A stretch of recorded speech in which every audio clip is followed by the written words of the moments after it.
Producers behind the scenes at SKOR North and 1500 ESPN have sports opinions, so they want you to hear them. It's the perfect digital sports soapbox to scratch that Minnesota sports itch. This is the SKOR North Taxi Squad.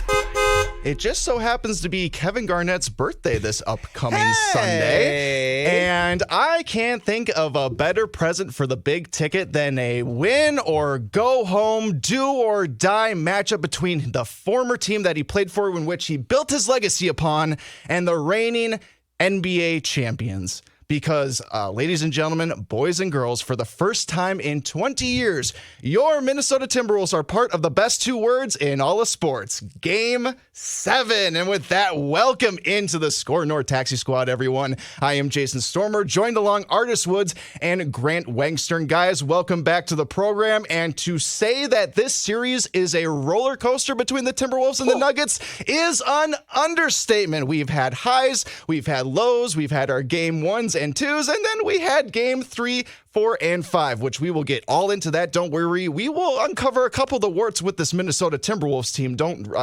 Absolutely.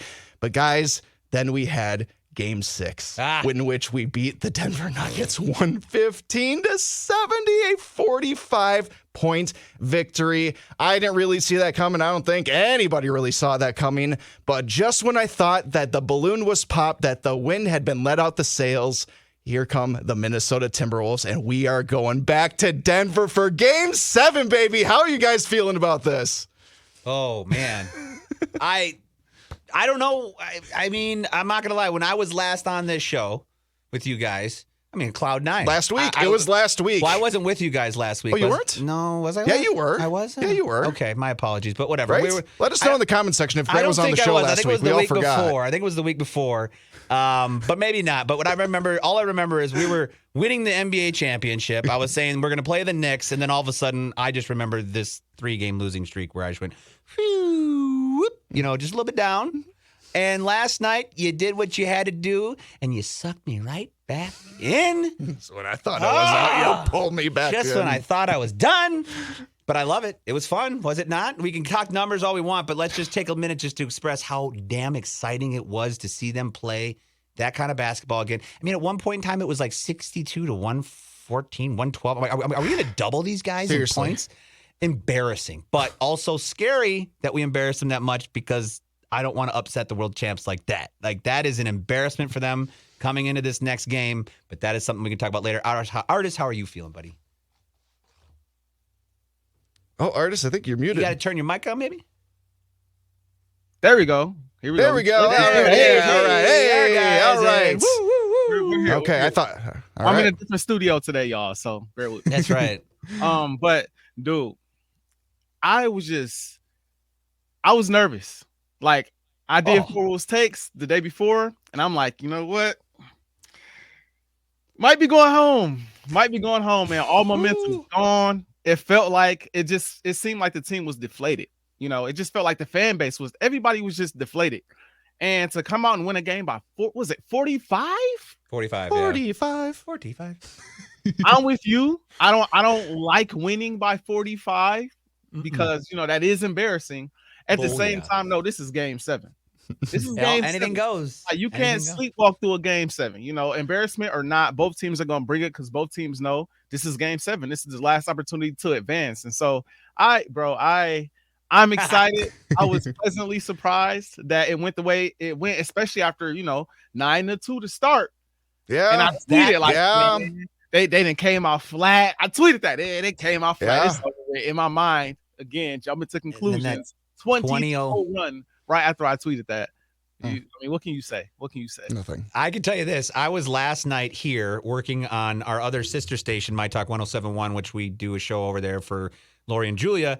And I'm doing a little late night stuff. We're testing out some new things, trying some stuff out. So I'm here at late night, and Jason's here doing his night shift. Hi. And he's in one studio, but we share a wall. I know where you're going with We share a wall. Very intact, very soundproof wall. Yes, they build them on purpose here in these studios for just that purpose. And last night, that game at 9-2 was pretty quiet. Then at about 9-7, 11-9, then all of a sudden, I'm hearing the world shaking. Like, this man is causing an earthquake over here. And I'm like, I come over, I give him a high five. I'm like, dude, I'm as excited as you, but I can hear you through our soundproof walls in my studio right now trying to do a live show.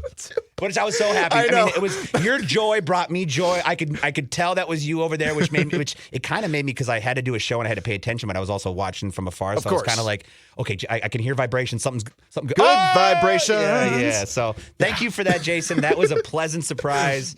I enjoyed that thoroughly. So literally they do the defense chant at the games, right? Defense, clap, clap. I literally was stomping my feet as loud as I could every single time they were on defense, and they were doing that chant at Target Center. I'm sure like the KSTP newsroom right underneath us pretty much could hear me, and they're just trying to get their newscast together and like, who is making all this ruckus above me right now?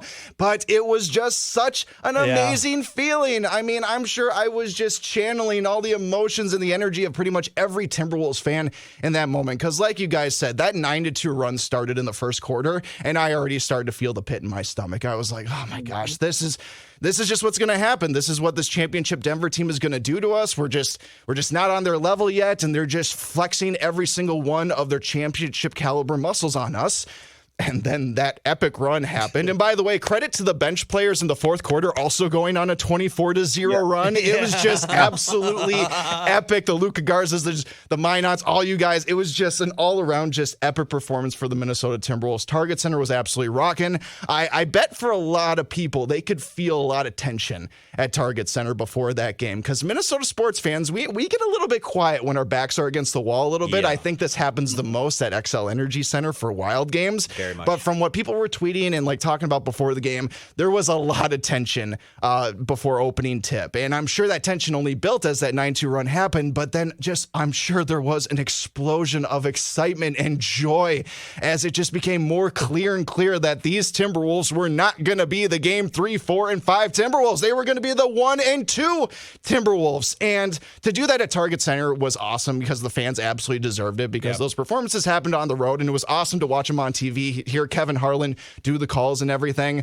But I just know after those letdowns of games 3 and 4, the crowd at Target Center absolutely deserved that kind of environment and that kind of win. And now, guys, I mean, I've said this before. I don't really remember the PKG days too much. Really, my sports fandom started with like the 2006 Minnesota Twins. That team really hit me between the eyes.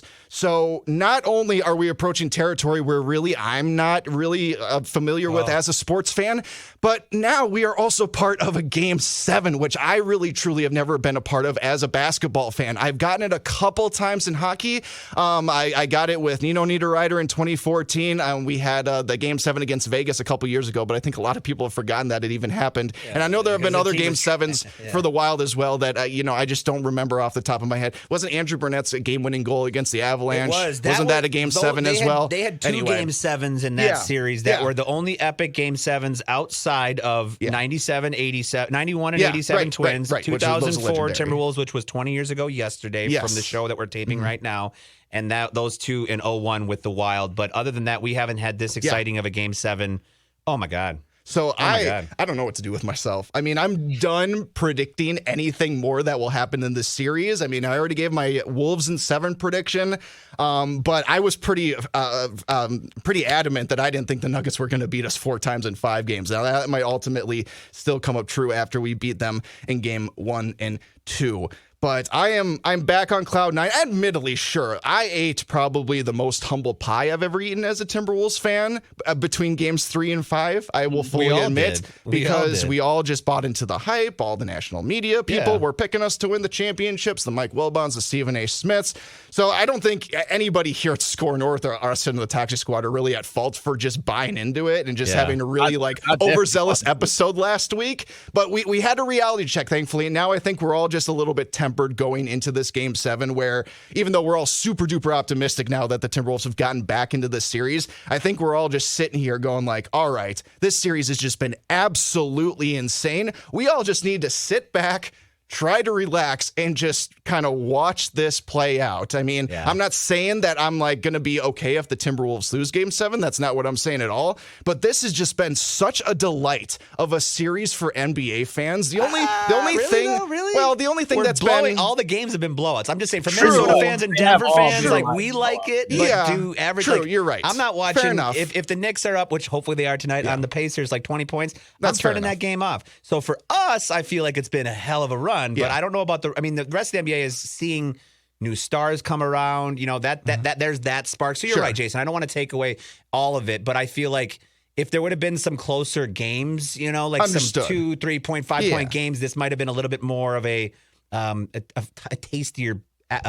Fair enough. And I speak from myself as an NBA fan. I'm always rooting for 7-game series in any capacity because that allows literally the biggest storylines, the most drama to unfold. So that's me talking personally, but I understand maybe if you were expecting a little bit more from this series, expecting closer games, I could definitely, see, like somebody from LA or New York or Boston who's, casually checking in being like, you know what, this series may not be for me, but still, I just think these are two heavyweights just going at it, and it's just so fun to watch. Yeah, I was just gonna say. I mean, at the end of the day, it's Ant and Jokic.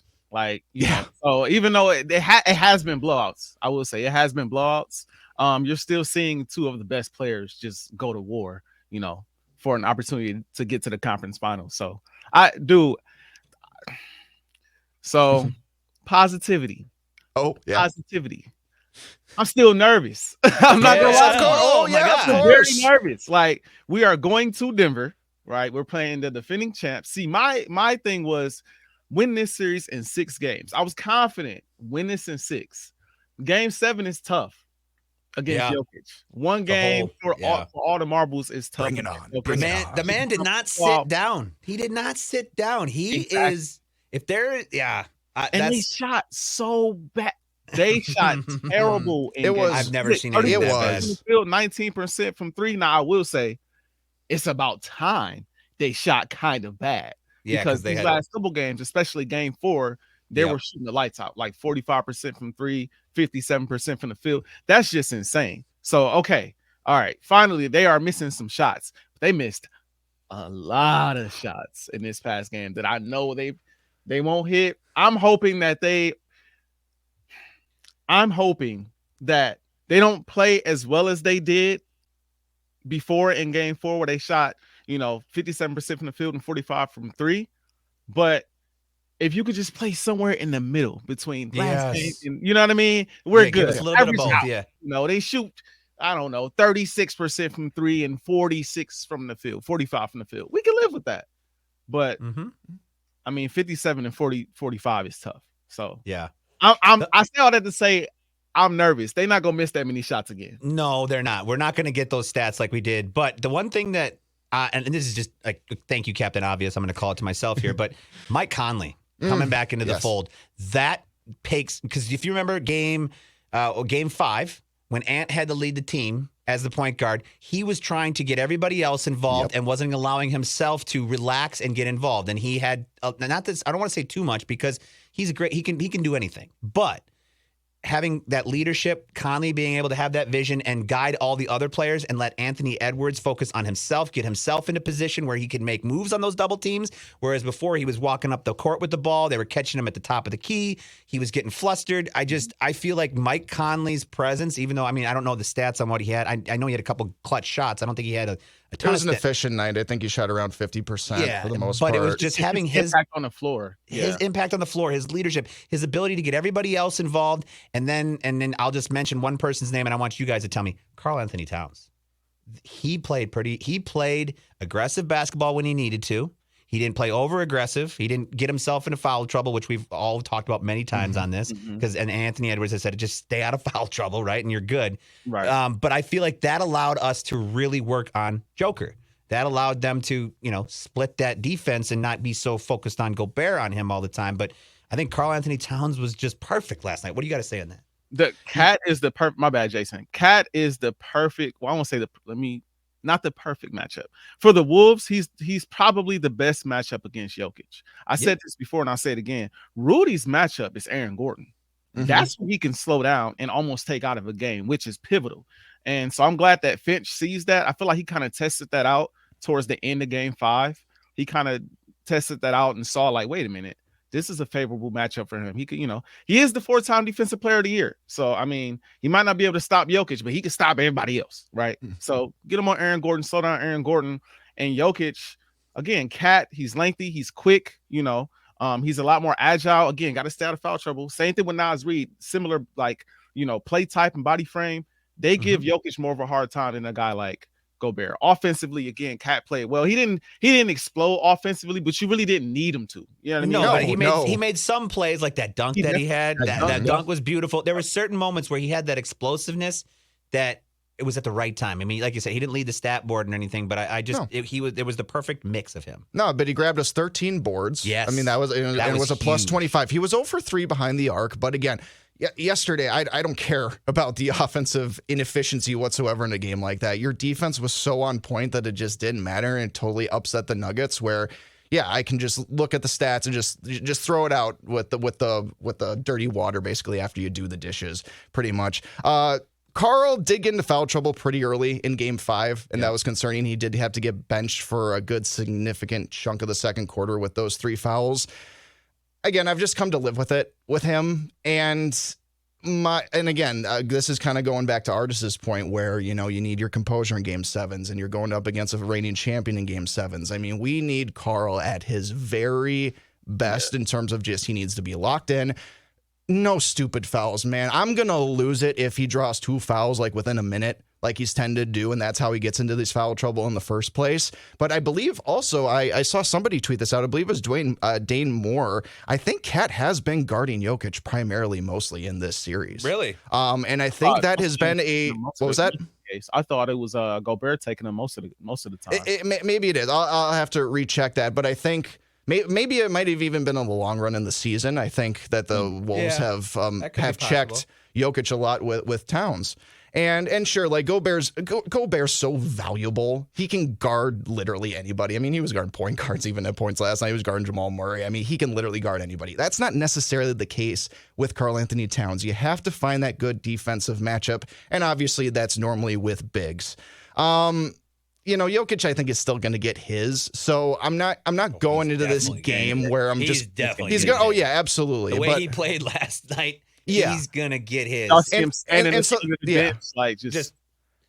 then he said after the game that he was like, I did that because I want to lift weights after and work out, so I wanted to stay hot. I'm like, you stay loose. You didn't move. You stood in the same spot the whole time, so you could sit or stand, and it's still gonna probably do the same thing. Thinking about his horses back in Serbia. But I love that comment. Yeah. So anyway, my point is that expecting Jokic to get his, I'm not really like honing in too much on Karl-Anthony Towns' defense. I mean, if it's going to stand out, it's going to be because he's blocking shots, he's getting his hands in there, poking the ball away from him. Getting the body. And it's just, there's so many other valuable defenders on the Wolves that I just think can overcompensate for lesser defenders like Karl-Anthony Towns.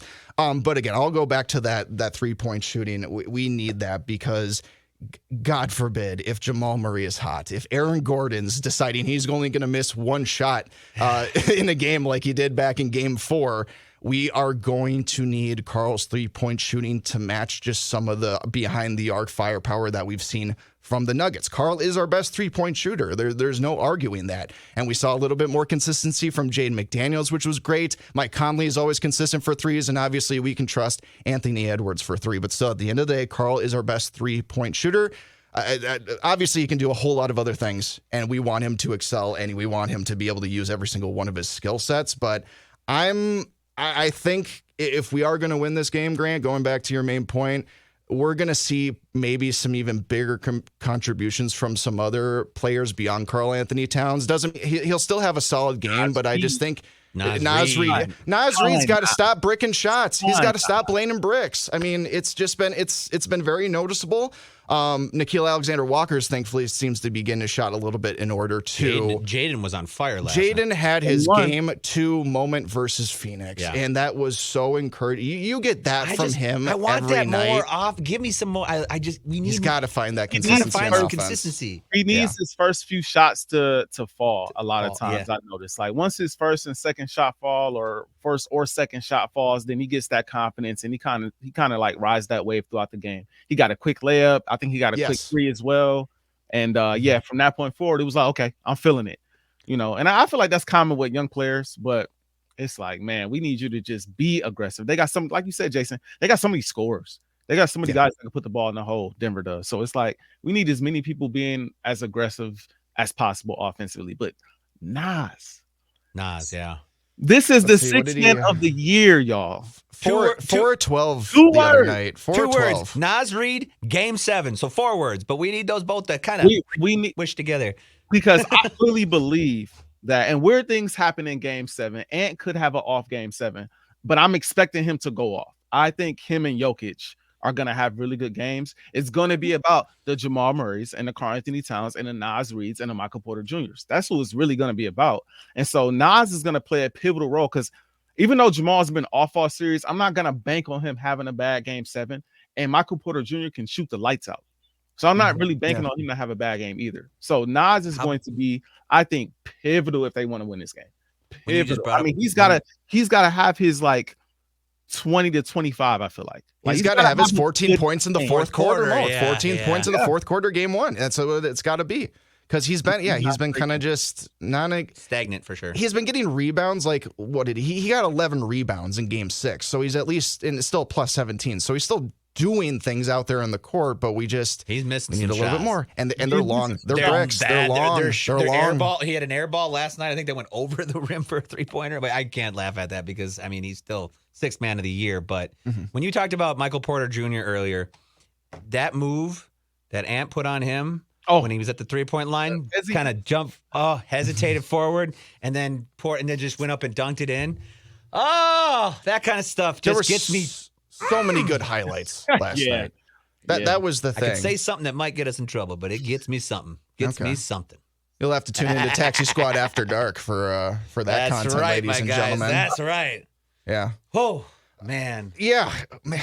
What do you say, guys? It's just so fun. It's just so fun. And now we got games. So we don't know what time Game 7 is yet. We need to wait for this Knicks-Pacers Game 6 to figure itself out, right? And I don't know. What would you guys prefer to watch a game at 2:30 on Sunday or 7 o'clock on Sunday? That's kind of 2:30. Give me that matinee. But like, so I could honestly, if we want to talk strategy really quick like that, I mean, that's a 1:30 tip-off in Denver. That's an awkward time for them. And I don't know. Does it benefit a road team or a home team to have kind of a weird start time like that? That's obviously not a start time that NBA teams are used to. And, players have these routines that they do throughout the day to get themselves ready for basketball. I mean, could that potentially be something that could...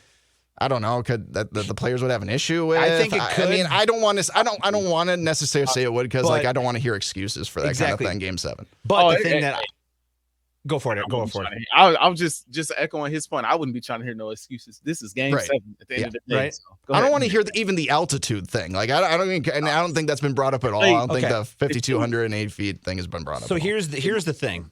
This is why I don't think the game's going to be at 2:00 because the NBA wants all eyes, as many eyes as they can on this game. They're going to put it probably a 7:00 game. If this is if the Knicks, which I think they're going to do, win tonight, and the Knicks win and they advance. No, this has already been announced. If the Knicks win tonight and they don't play Game 7, the Wolves game will be definitively at 2:30. It will be? Definitively at 2:30. Yep. Really? Yep. Okay. Yep. We need the Knicks to that's going to happen. That surprises me. I did not know that was announced because it's still. I would do the same thing. I'd have it be in prime time why too. Not? I don't know why you wouldn't do it. If it's the only game, because I thought that would be, if the Knicks were having to play a Game 7, obviously then they're going to move that to Sunday. That's when we have to figure out who's going to get what time.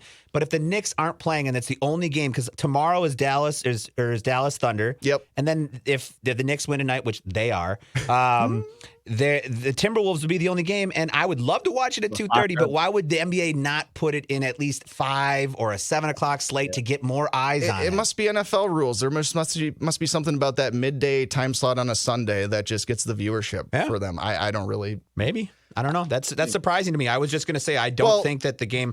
I was going to say I think the game would be at 5, but if it's true that they are going to have it at 2:30, well, I'd rather have it 7 because you and I talked about maybe go seeing Kingdom of the Planet of the Apes this yes, Sunday, and we were maybe going to do a matinee and then watch the game. If the game's at 2:30, we can't go see Kingdom of the Planet of the Apes. Yeah. I got to rewatch the other ones though with James Franco and Andy Serkis and Caesar. Yes, the Kingdom of the Apes, Planet of the Apes podcast on SKOR North coming out right after this here on Taxi Squad. We love movies. By the way, Artis, I'm happy that you and I also decided to call each other and decide we're going to match today. We're both wearing our SKOR North. That's right, baby. Totally intentional. Totally intentional. Don't lie to the audience. Don't lie to the audience. You know we called each other beforehand. I'm bummed that game's going to be at 2:30 because I know the Knicks are winning tonight. So the Knicks are winning tonight. So wait, why don't guarantee. you want the game to be at 2:30, Grant? I mean, I would like to watch it at 2:30, but I also Grant likes his Sundays. I like my Sundays, and I think it would be kind of nice now that I'm going back on what I said. I would like the matinee game, but 7 o'clock at night would be just nice to sit down. But then go no. Now that I think about it, I could either be too happy and I'm gonna be jacked and not be able to fall asleep. Or I could be just absolutely pissed off and not be able to fall asleep. That's true. If we I lose, like that 2:30, I can lick my wounds a little bit, or I can celebrate and get myself, ready for bed. If we lose, it means you can watch Avengers Endgame twice or something to get yourself back in the mood. Yeah, just little backstory, and then I'll be just real quick about this one. I was so depressed after what was that game? I was at game 5. I don't know. You were at game 4. I was at game 4, so it was game 5 when we were losing in the third quarter. I finally shut the game off, and I'm like, "This is the nerd in me." I was like, "I need a victory. I need something to be happy about." And I know how Marvel's Endgame it always ends with them winning. Yes. So I just turned that on and watched that. I'm such a loser.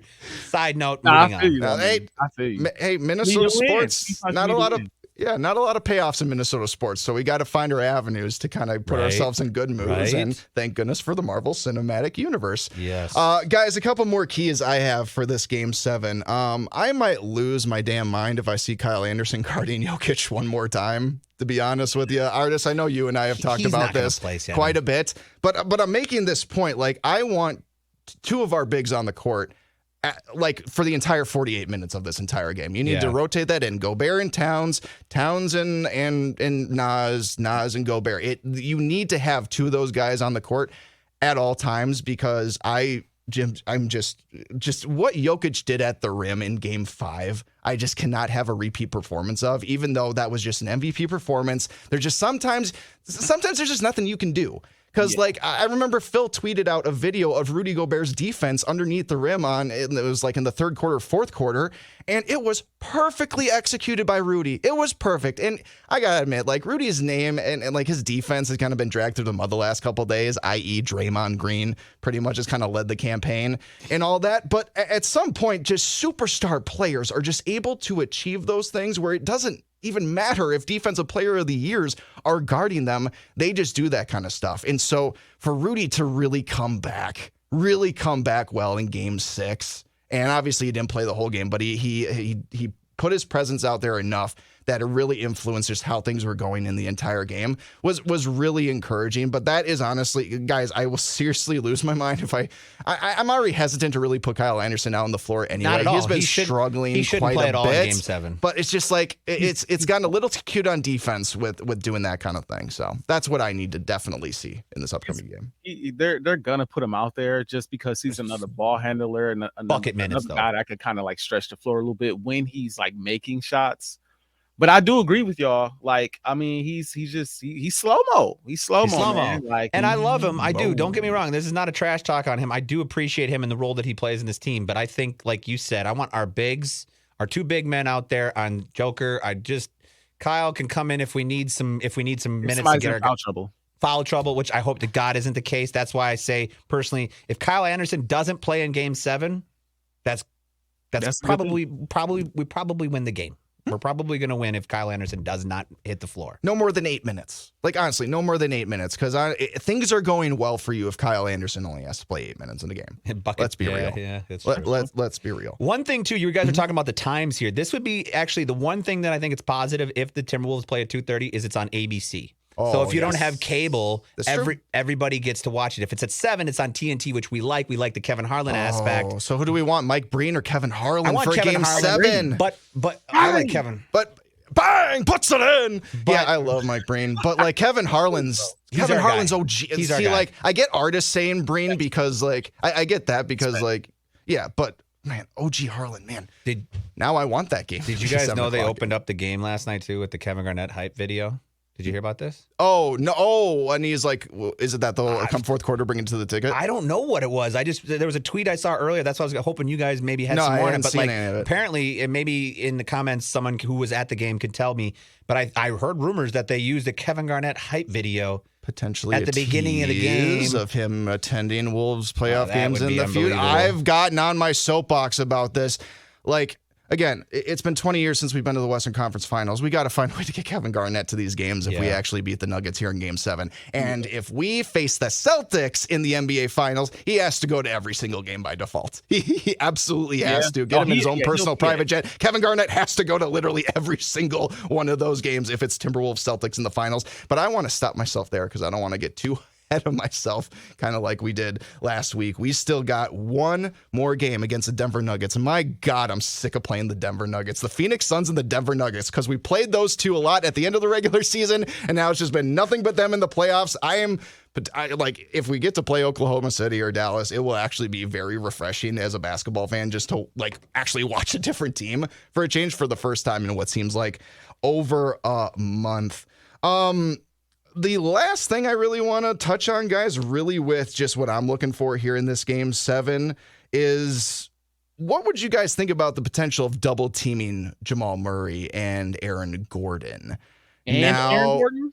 I mean, I'm only saying that if he just goes thermonuclear again, kind of like he did in Game 4, at what point do you push that threshold with him, or do you let that go and just, if he has a good shooting night, you kind of let that happen because you know, you got to worry about other ancillary pieces with Denver. I know that kind of opens things up for Jokic a little bit more, but honestly, I'm kind of approaching this game where I want to make Jokic the primary scorer for Denver. I don't want him to dish it out as much as possible. And so if there's a chance, and I understand it's probably very small, if there's a chance where we could leave Jokic alone to double team Murray and Gordon, or maybe even Michael Porter Jr. I'm just trying to think of ways outside the box to do that. I don't know. Artis is shaking his head. You don't like that, but so. I don't think you double anybody besides maybe Jamal on screens and Jokic if you have to double team Jokic, which y'all know I'm against. But on the flip side of that, when they didn't double team him, he went off and took over. So it's like really like when I'm seeing throughout this playoffs. It's like, I thought I had to answer, don't double team Jokic. But then like to just watch him go off for 40 and still get assists. The whole idea of not doubling him is so that he is not able to get the assist. But you don't double him and he still gets the assist. It's like you just gotta hope these guys miss shots. That's just one of two things has to happen. Either Denver has to miss shots or Naz Reid, Cat, and Ant have to go off. And just match them offensively. I think that's the only way this is going to happen. I just think that, you know, double teaming Aaron Gordon. I mean, if you lose a game because Aaron Gordon goes off, you kind of got to eat that over living with Jokic or Murray going off. Even though he has gone off before, I, again, would keep Rudy on him and just leave that matchup to where it is as much as possible. They are going to run some screens with Jokic, though, I'm sure, to get that switch because they like that matchup with Rudy against Jokic. But as long as I can get Rudy on Aaron Gordon, I'm sticking with that. I'm switching again like they've done all series. Ant and Jaden McDaniels and Nickeil Alexander-Walker on Jamal Murray. Again, if he's hot, I'll trap him off of a screen. But outside of that, I am not sure. I can't double anyone else. Y'all just got to play at that point. Y'all got to fair enough. Yeah, and fair, and like obviously, I wouldn't start the game trying to double either of those guys. I think it would be very counterproductive. I've just seen two guys just get really hot for this team. We saw that amazing game from Aaron Gordon, and obviously we saw a pretty iconic moment with Jamal Murray hitting that halftime buzzer beater and staring Kevin Harlan right in the face and that kind of thing. So, but on the flip side, we also have seen some really cold shooting nights from Jamal Murray. I'm only posing this is if he starts really hot, if he makes his first 5 shots, and it just seems like all right. This guy is literally just the pull-ups and everything is working for him. The pick and roll action just is working for him. I just wonder what that threshold is just like, all right, how good does Jamal Murray have to get where you would potentially think about double teaming him?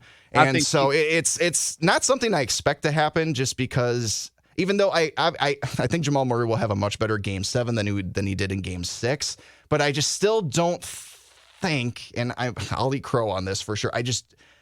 if anybody's going to go thermonuclear for the Nuggets, it's going to be Jokic, right? It's going to be Jokic. He is going to be the one that will get you the 40 points if you absolutely need the 40 points. Jamal Murray is absolutely capable of that, but I just don't see it happening, especially because he's talking about his elbows feeling funny and not. And by the way, his comments post game, not giving Ant a ton of credit for the defense and saying, "Oh, I'm just not playing well because of my elbow." It's just like that's why Joker's more of a professional than Murray is. Murray, do you notice that Joker has been? I mean, even when our guy went down last night, when Ant went down and got hurt. Carl was there, Rudy was there, and we were talking about this. There was no training staff coming out. Yeah. But Joker came over and was like, "Are you okay?" Yeah. There's some really, and I just appreciate that respect between those two because they're obviously two of the greatest at what they do.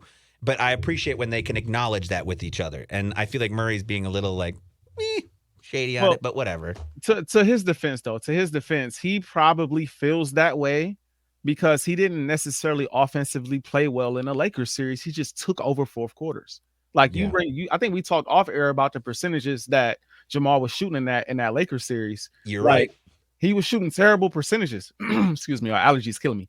He was shooting terrible percentages last series, and now he's doing it again this series. So some of it is defense. Some of it is he really is just off.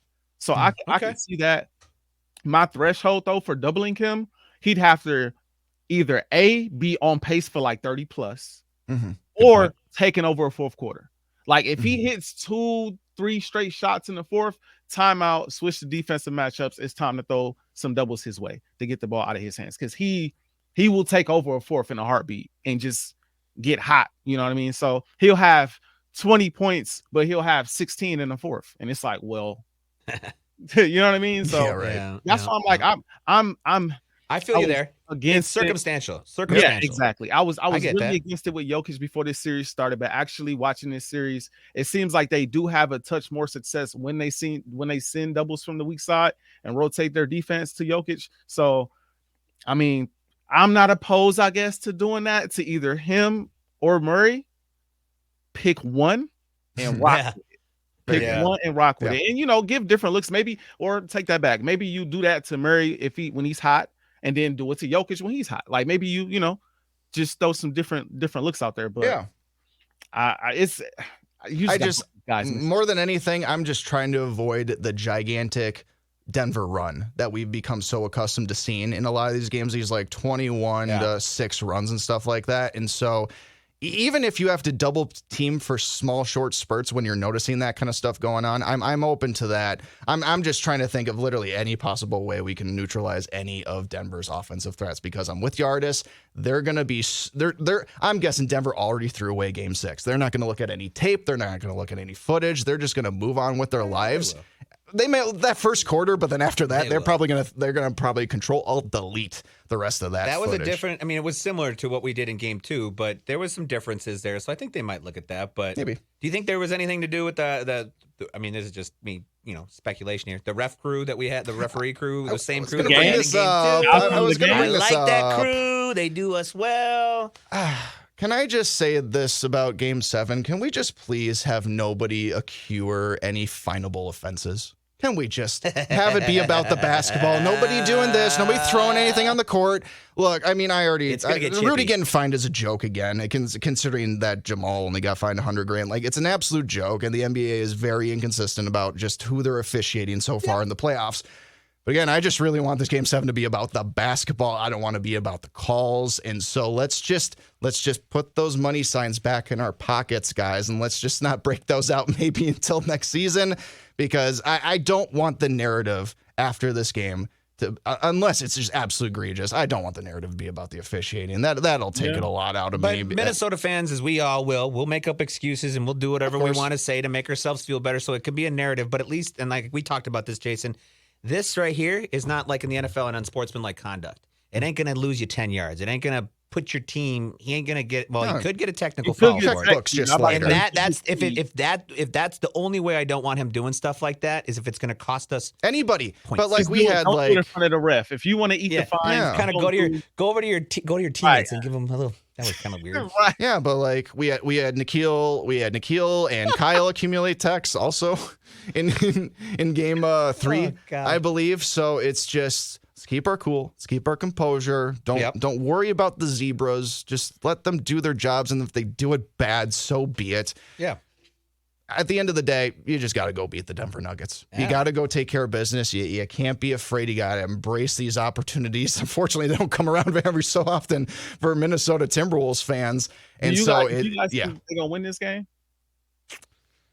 Boy, I'm hesitant. I think they can. I mean, why not? They can. I predicted them. I just expect a good answer from Denver. And I think we're going to definitely get our first close game. This is going to be no more than a 5-point lead for whoever wins. That would be nice. That wouldn't hurt to have that. But honest, so if I'm going to say right now, off of the game that we just played, why can't we win this game? So I'm going to say yes. And this is just because, like I said, I went away and then they sucked me right back in, and I guess I'm all in. So yeah, we can win this game. I mean, everybody, I'm optimistic that we can win this game, but we can also get our asses kicked too. So just got to tread that line a little bit. I don't know. Jason, what you thinking? I'm worried. I'm genuinely worried. Yeah, it's like I'm happy and then I'm worried. I'm happy and then I'm worried. Right. Like I said, I think Denver, more than any other NBA team right now, has the ability to throw away performances like they had in Game 6 and totally look like a completely new team the next time they play.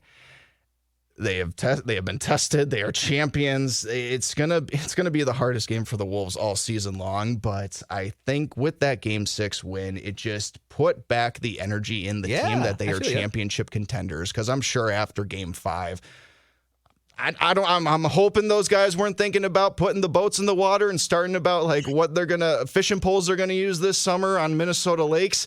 But I can't imagine it was it was probably a pretty somber locker room after that point. I'm gonna stick with my prediction, Wolves in 7. I'm on the record of saying that. I can't go against it.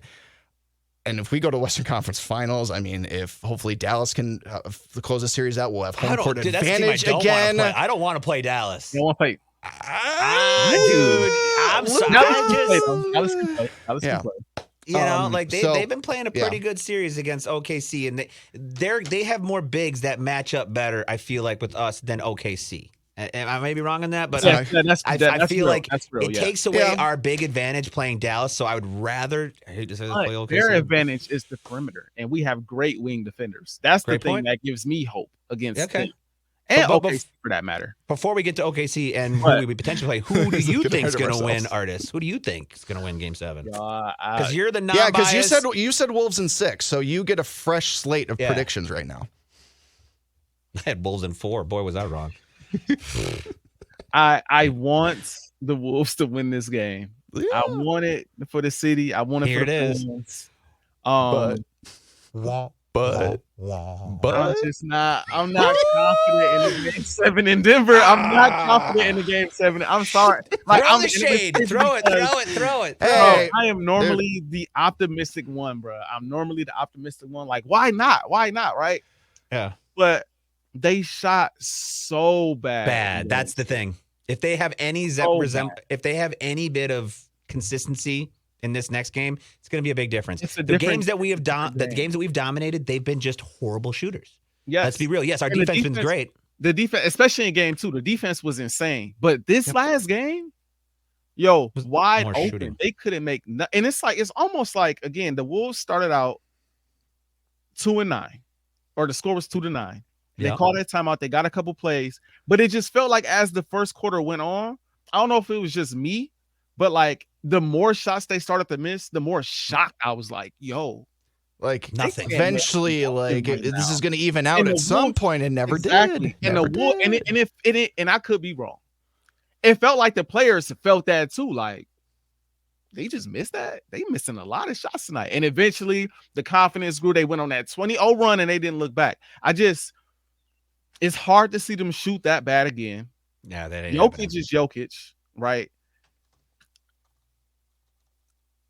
I'm gonna pick the Wolves. I'm gonna pick the Wolves. Yeah. I'm going to yes. I have confidence in Anthony Edwards. He knows how big he is. Damn right. He has to match Jokic. Maybe not from an assist standpoint, but he probably got it. If Jokic going for 40, you might have to go for 36, 37, 40 points as well. Go for more. You got to go for more. You got to, or at least for more, getting at least in the area so that other players can step in and take over the rest. But I'm nervous. We all are, bud. I think we we're all on the are. same We page. all are. Yeah. Yeah, it's just But like I do agree with y'all point that like that puts confidence back in the team though. Yes. So Yeah. I mean, you got one team that's now going into it confident off of a big win to get this to 7. You got another team who's at home who's embarrassed because they lost game 6 and the way that they lost going into game 7.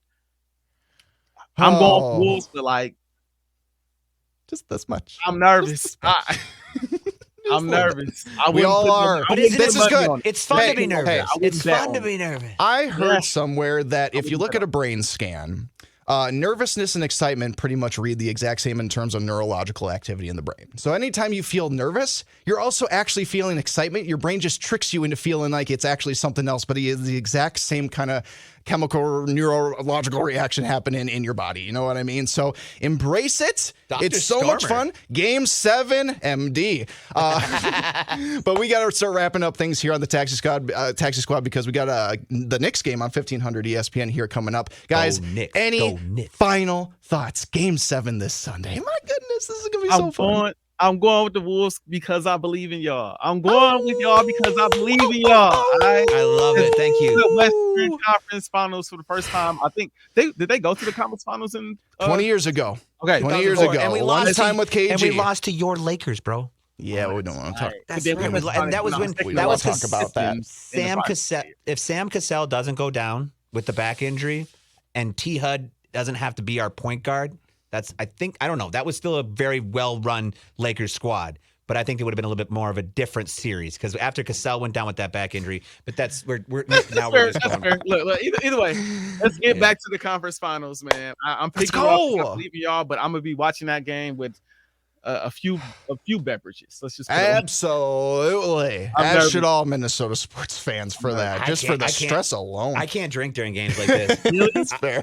No, dude. The last time I drank during a big sporting game was 2009 Vikings. Yeah. Brett Favre, New Orleans. Yeah. Oh, yeah. Boy, that didn't turn out well for me. That was my first beer. That game was my first beer. Well, admittedly, I will admit I was night. 15 years old and the game ended and I went into the fridge and grabbed a summer shandy Leinenkugels and I chugged it in front of my parents at 15 years old. No, I don't know if I should admit that on the air, but I just did. And with that, we got to wrap up Taxi Squad for the week, everybody. Game 7, enjoy it. Unprecedented territory for Wolves fans. It is so much fun. Go Twins. The Viking schedule came out too, so maybe we'll break that down next week about the potential matchups for your purple upcoming season.